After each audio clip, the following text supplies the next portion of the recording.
Who you trying to get crazy with this, eh? Don't you know I'm loco? Hey guys, Welcome welcome back to to Amateur Casting Couch. yes. Anyway, welcome to G-Site. Welcome back, Mike, and we welcome Marlon. Hello. Yeah. So today we're gonna cover Ted, the long-awaited teddy bear comedy. You know, because I've always been waiting for a teddy bear comedy. You know, who doesn't want that, right? Depressed is the best. It's Yeah. everything you wished for. It's like having the 9-year-old you actually come true and see him grow into fruition as a awesome 35-year-old with a teddy bear to smoke up with. Yeah. Well, enough of your wet dreams, all right? So anyway, take it away, Jace. Okay. Well, the story begins with with narration by the great Patrick Stewart. So Yeah. you expect to get it more heavy because it's Picard and Charles Xavier talking. Of course, he starts cussing out everyone and fucking it up. So it tells the story of this kid John Bennett who never really fit in with everybody among his group of peers. And on Christmas in 1985, he makes a wish that his teddy bear that was given to him will really talk and be his best friend forever. And the next day, it does. And years later, 27 years later, it's They're still still there. together. They're still together. It's still talking. It's cussing. Apparently, puberty hit. They got a deeper voice, and it basically the bear Ted gets in between the relationship of John and his girlfriend Lori, played by the ever hot Mila Kunis.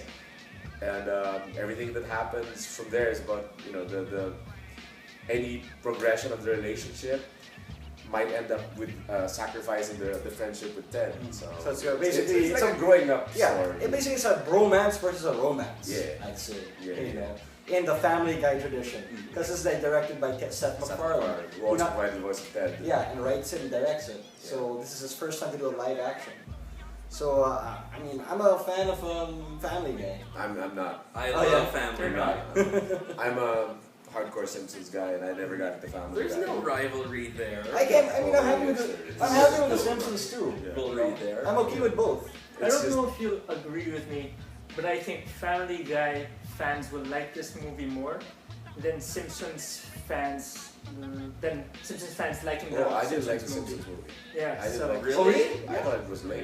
Yeah. Yeah. Really? Wow. I had such high expectations for it because Wow. it was the Simpsons movie. Okay. So when I saw it, I'm like, okay, that's fine, but there are Simpsons episodes that are That are way better, better yeah. than the movie was. Okay. Wow. So that was my impression of the Simpsons movie. I mean, I'm still watching the Simpsons to this day. I just downloaded the latest episode a couple of days ago. Yeah. I've never been a Family Guy fan. I like Seth MacFarlane, seeing him every so often, like on SNL 2 weeks ago.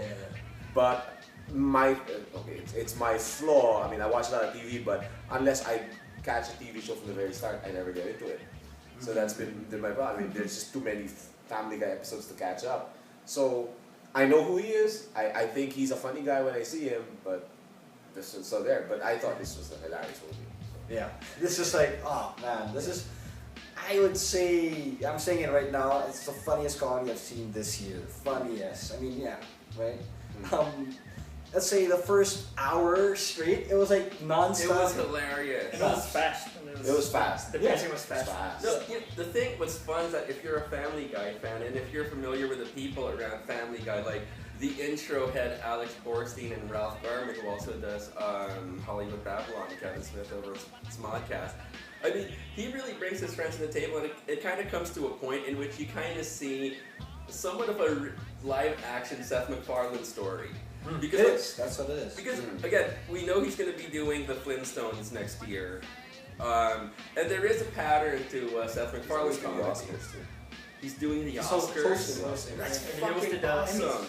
He just did, hosted yeah. the Emmys. And he even did that roast of Charlie Sheen, right? Mhm. So I guess it's like, that's all been gearing up for him to do the Oscars.